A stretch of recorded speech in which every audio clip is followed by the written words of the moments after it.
morning, my little friends. There might be Jake out there, and there may be Lainey out there, and there may be Mila, and maybe there's a Maria, or a Timmy, or a Mark, or a Jeanette. Oh, there could be so many of you out there.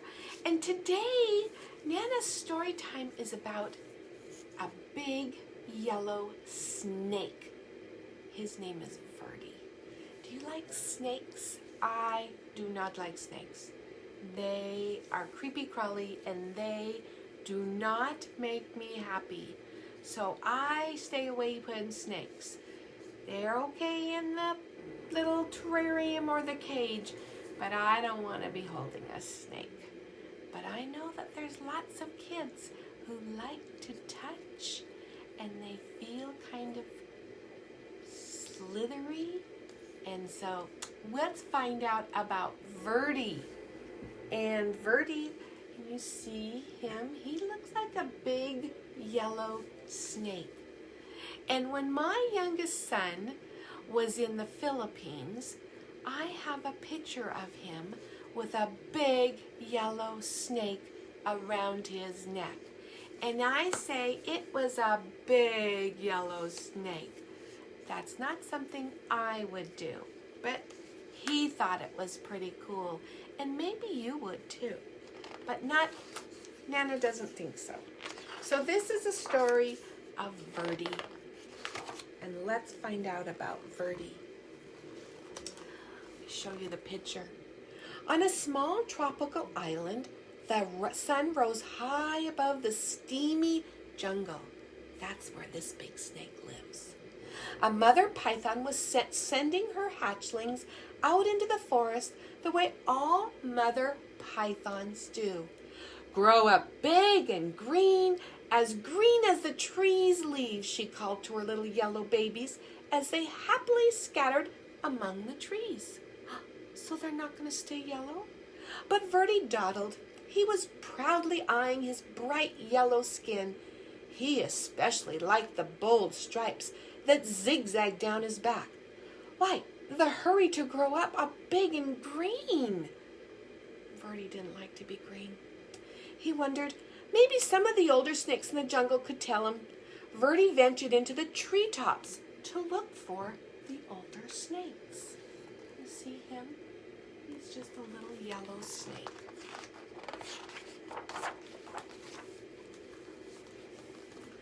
So, Umbles and Aggie and Ribbon were lazing on some branches nearby. Verdi peered at their droopy green bodies. It's not too polite to stare, chided Aggie. And Umbles burped and groaned. It's taken nearly 4 weeks for that last lizard to digest. Ooh, he just ate a lizard. I surely do like lizards, but lizards, they don't like me. Why don't lizards like you? Asked Verdi. Don't interrupt, Umbles grumbled. Dear me, whined Aggie. If I don't shed soon, this itchy skin will drive me bananas. Verdi tapped a tune with his tail as he waited to speak. Stop that, Verdi. It makes me nervous, Ribbon complained. Besides, you'll never grow up to be properly green. Always interrupting and constantly fidgeting. Verdi couldn't imagine being in such a hurry to be like them. And he really wanted to keep his sporty stripes. Hoping to find snakes that weren't so boring, Verdi, he slipped away. He didn't like those friends, those green, big snakes. You see this big green snake, and there's little Verdi, little yellow snake. Dozer was snoring in a tree not far from the others. Hello, said Verdi. Do you want to climb trees with me? I'm tired, Dozer growled. Go do a few laps around the jungle deck, okay? Verdi's heart sank. Greens were not only lazy and boring, they were rude. Oh man, he doesn't want to be a green snake. At the top of a very tall tree, Verdi gripped one branch with his tail and another with his snake-like jaws. I will never be lazy, boring, or green, he thought. I will jump and climb and keep moving so fast that I will stay yellow and striped forever. Then Verdi let go. Uh-oh. Do you see him? He's got his tail wrapped around this branch, and his little mouth is on this branch right there. He's holding on. He's holding on tight. Uh-oh. And then he fell. Oh no. What's going to happen now? Verdi has fallen out of the tree. From a distance, the greens watched. Oh my, they chorused. Ribbon shook his head. At this rate, he'll be lucky to make it to his first molt. Do you know what that is? Molt means when they lose their skin for the very first time. Molting means they lose their skin. I think it's once a year, maybe it's more, but at least once a year. So Aggie nodded. He's likely to put an eye out on a branch. Umbles moaned. He may not live to turn green. But does Verdi want to turn green?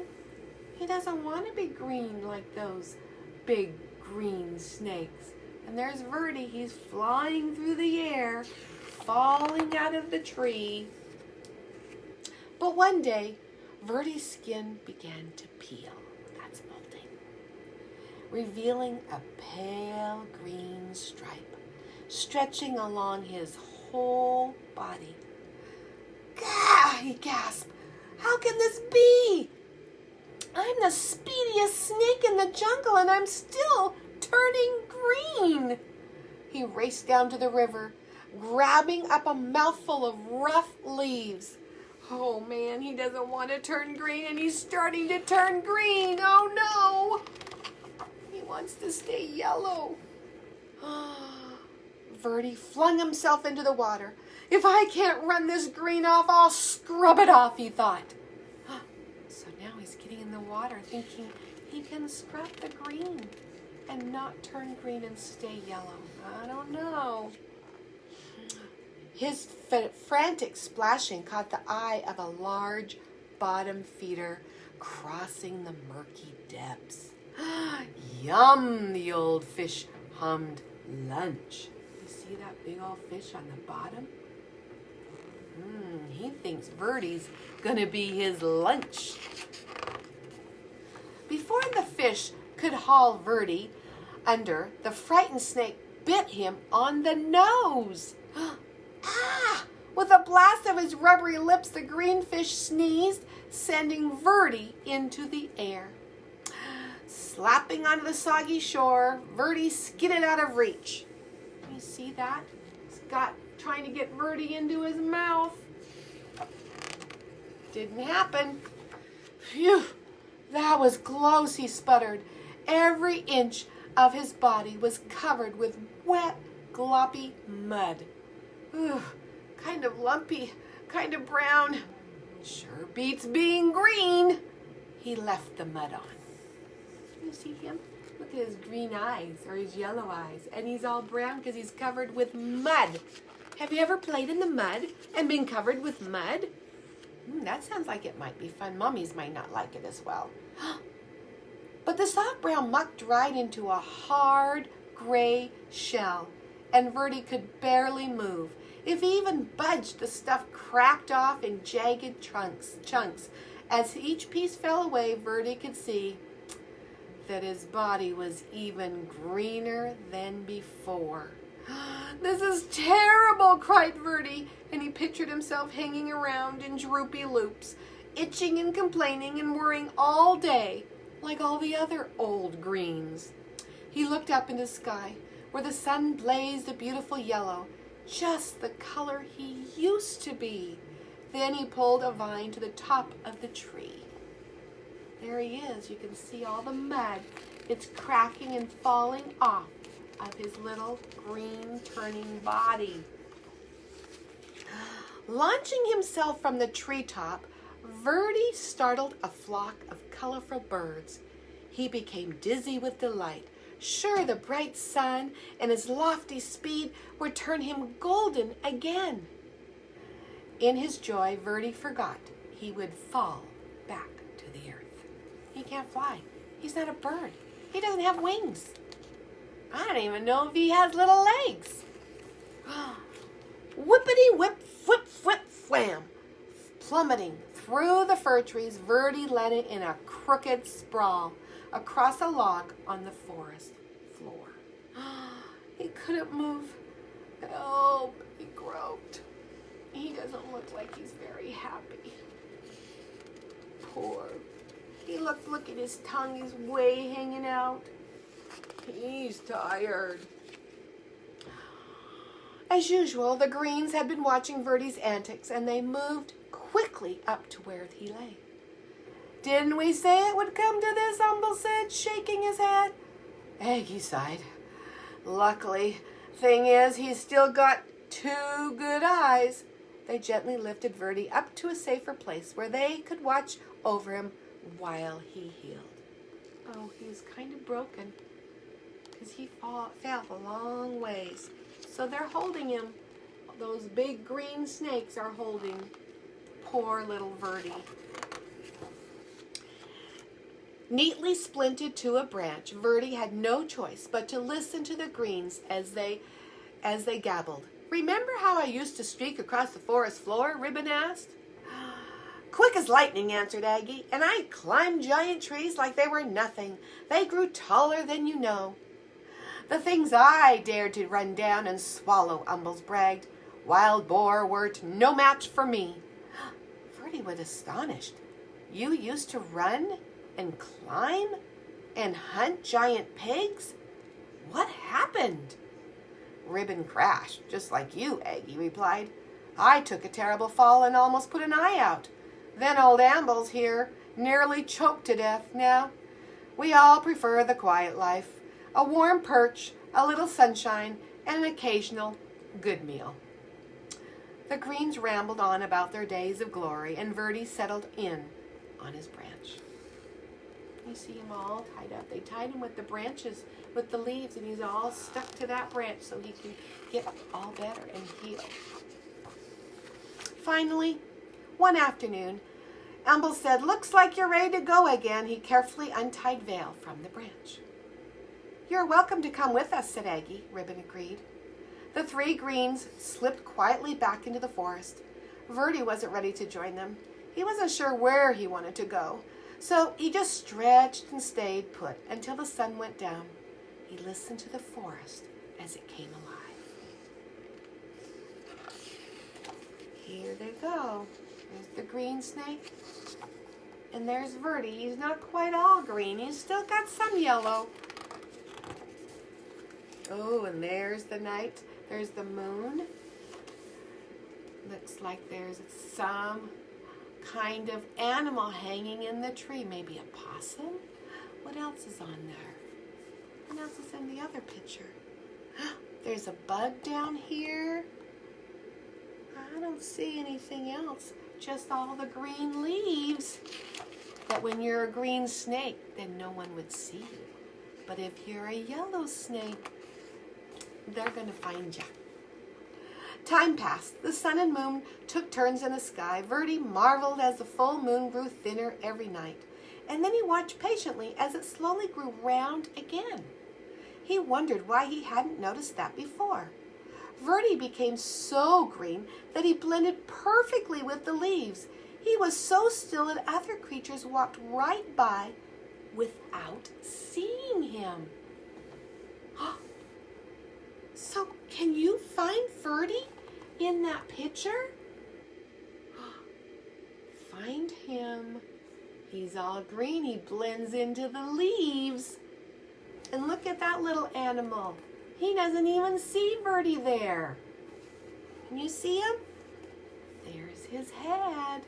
You find his coiling around. Maybe it's not so bad to be green.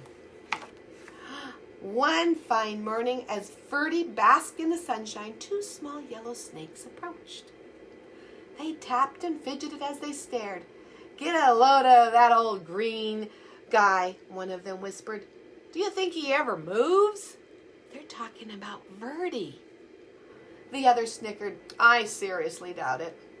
"They're just like I used to be," thought Verdi, "and I'm now what I was afraid to be." He looked at his big green body and slowly smiled. "How would you like to climb trees with me?" he asked. "With you?" The yellows were astounded.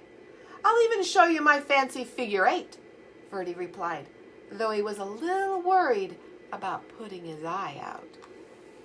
So there's Verdi. He looks like just one of the big old greens. And there's the two little ones, the two little yellow snakes. And they want to play. They want to go fast.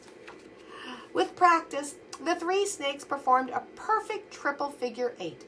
Leaping and loping with his little striped friends, Verdi laughed. "I may be big and very green, but I'm still me."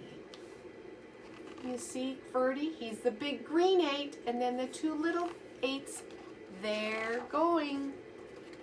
And I think that's the end. So Verdi ended up being green, didn't he? He didn't get to stay yellow because Heavenly Father made him a green snake. He only starts out yellow and then he has to turn green because that's part of who he is.